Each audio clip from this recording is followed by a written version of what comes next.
নিটের পরে এবার নেট। ডাক্তারি প্রবেশিকা পরীক্ষার পরে এবার বিতর্কে national eligibility test. University grants commission বা ইউজিসি আয়োজিত এই পরীক্ষা হয় মঙ্গলবার, কিন্তু একদিনের মাথায় অর্থাৎ বুধবারই তা বাতিল করার কথা ঘোষণা করা হলো। প্রশ্ন ফাঁস সংক্রান্ত অভিযোগের কারণেই এবছর জুনের নেট পরীক্ষা বাতিল করা হলো বলেই জানা গিয়েছে। তদন্তের ভার সিবিআইকে দেওয়ার সিদ্ধান্ত নিয়েছে শিক্ষা মন্ত্রক। 18ই জুন নেট পরীক্ষা দেন প্রায় 9 লক্ষ শিক্ষার্থী, কিন্তু পরীক্ষায় প্রশ্ন ফাঁস সংক্রান্ত অনিয়মের বিষয়টি নজরে আসে। তারপরেই মন্ত্রকের কাছে পরীক্ষা বাতিলের বার্তা পাঠায় আয়োজক সংস্থা national testing agency.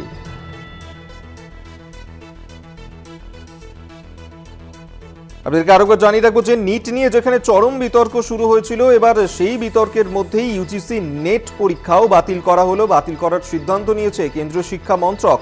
18ই June national testing agency তারা এই ইউজিসি নেট পরীক্ষা নিয়েছিল।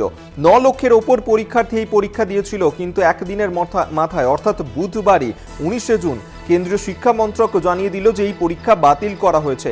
অর্থাৎ পরীক্ষা নেওয়া হলো 18ই জুন, বাতিল হয়ে গেল 19শে জুন। এবং কেন্দ্রীয় শিক্ষা মন্ত্রকের তরফে জানানো হয়েছে যে মঙ্গলবারই ওএমআর সিটে এই পরীক্ষা নেওয়া হয়েছিল, কিন্তু ইউনিভার্সিটি গ্র্যান্ট কমিশন বা ইউজিসি বুধবার ইন্ডিয়ান সাইবার ক্রাইম কোঅর্ডিনেশন সেন্টারের national cyber crime threat analytics ইউনিটের তরফে জানতে পেরেছিল ওই পরীক্ষায় কিছু অনিয়ম হয়েছে এবং এই পরীক্ষায় যাতে স্বচ্ছতা বজায় রাখা হয় সেই কারণেই এই পরীক্ষা বাতিল করা হয়েছে। তবে নতুনভাবে তো পরীক্ষা নেওয়া হবে, কিন্তু কবে সেই পরীক্ষা নেওয়া হবে দিনক্ষণ এখনো পর্যন্ত জানানো হয়নি। সেক্ষেত্রে আপনাদেরকে জানিয়ে রাখবো যে আপনারা দেখেছিলেন যে নিট ইউজি 2024-এর পরীক্ষা, সেখানে অনিয়ম এবং ফল প্রকাশের অস্বচ্ছতার অভিযোগ উঠেছিল এবং সেই কারণে নিট পরীক্ষার যে নিয়ামক সংস্থা 1500-র বেশি পরীক্ষার্থীকে সময় নষ্ট হওয়ার কারণে গ্রেস মার্কস দিয়েছিল বলেই দাবি উঠেছিল এবং সেক্ষেত্রে এই 1500 জন পরীক্ষার্থী তাদেরকে ফের পরীক্ষায় বসতে হবে এবং তারপরেই এবার নেট বিতর্ক। বাতিল করা হয়েছে নেট পরীক্ষা। 18ই জুন পরীক্ষা নেওয়া হলো এবং 19শে জুন পরীক্ষা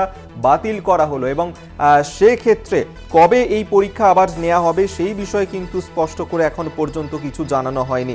9 লক্ষেরও ওপর পরীক্ষার্থী এই পরীক্ষা দিয়েছিল।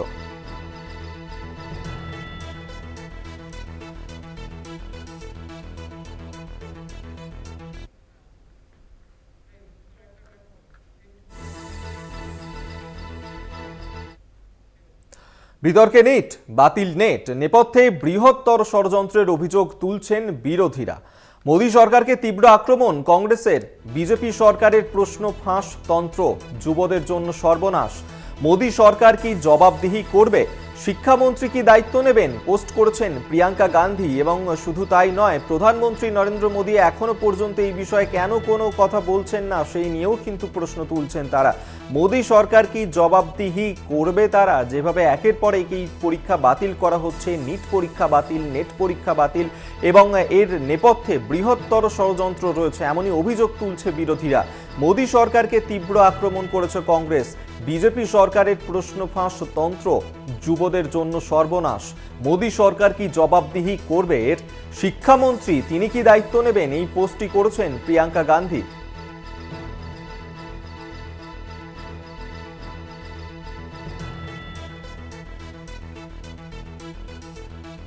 শিবসেনা উদ্ধব গোষ্ঠী তাদের কি প্রতিক্রিয়া এই বিষয়ে শোনাবো আপনাদের। मतलब जो एनटीए है जिसके ऊपर जिम्मेदारी है इस एग्जामों को कंडक्ट करने की, वो इतना बड़ा लापरवाह हो गया है। उसमें बैठे अधिकारी इतने बड़े उदासीन हो गए हैं। उनके ऊपर जो शिक्षा मंत्रालय है भारत सरकार का, वो कितना उदासीन हो गया है। कोई जवाबदेही लेने को तैयार नहीं है। मतलब पहले नीट का एग्जाम, अब यूजीसी नेट का एग्जाम, मतलब अब एग्जाम भारत में नहीं होंगे। अब भारत में जो विद्यार्थी हैं या जो उम्मीदवार हैं जो जीवन में परीक्षा देकर आगे आना चाहते हैं, अब उनका भविष्य अंधकार में रहेगा। इसकी कोई जवाबदारी लेने को तैयार है? प्रधानमंत्री जी, गृह मंत्री जी, शिक्षा मंत्री जी, आप सब कहां हैं? আপনাদেরকে শোনালাম শিবসেনা উদ্ধব গোষ্ঠী তাদের কি প্রতিক্রিয়া এই প্রসঙ্গে, এবং যেভাবে একের পর এক পরীক্ষা বাতিল করা হচ্ছে সেক্ষেত্রে এভাবেই কি চলবে আগামী দিন, এমনটি কিন্তু প্রশ্ন তুলতে শুরু করেছে বিরোধীরা। কারণ বিতর্কে যেমন নিট পরীক্ষা ছিল, বাতিল করা হলো এরপর নেট পরীক্ষাও, এবং এর নেপথ্যে বৃহত্তর ষড়যন্ত্র রয়েছে, তার কারণেই এই ধরনের ঘটনা ঘটছে একের পর এক, এমনটি কিন্তু অভিযোগ তুলছেন। এবং এই কারণেই কিন্তু মোদী সরকার তাদেরকে বারবার কাঠগড়ায় তুলছে বিরোধীরা। মোদী সরকারকে তীব্র আক্রমণ করেছে এবার কংগ্রেসের বক্তব্য যে বিজেপি সরকারের প্রশ্ন ফাঁস তন্ত্র যুবদের জন্য সর্বনাশ করছে, এবং তারা প্রশ্ন তুলছেন মোদী সরকার কি এর জন্য জবাবদিহি করবে। কারণ প্রধানমন্ত্রী নরেন্দ্র মোদী তিনিও এখনো পর্যন্ত এই বিষয়ে কিছুই বলেননি। শিক্ষামন্ত্রী তিনি কি দায়িত্ব নেবেন সেই প্রশ্নই তুলছে কংগ্রেস, এমনটাই পোস্ট করেছেন প্রিয়াঙ্কা গান্ধী।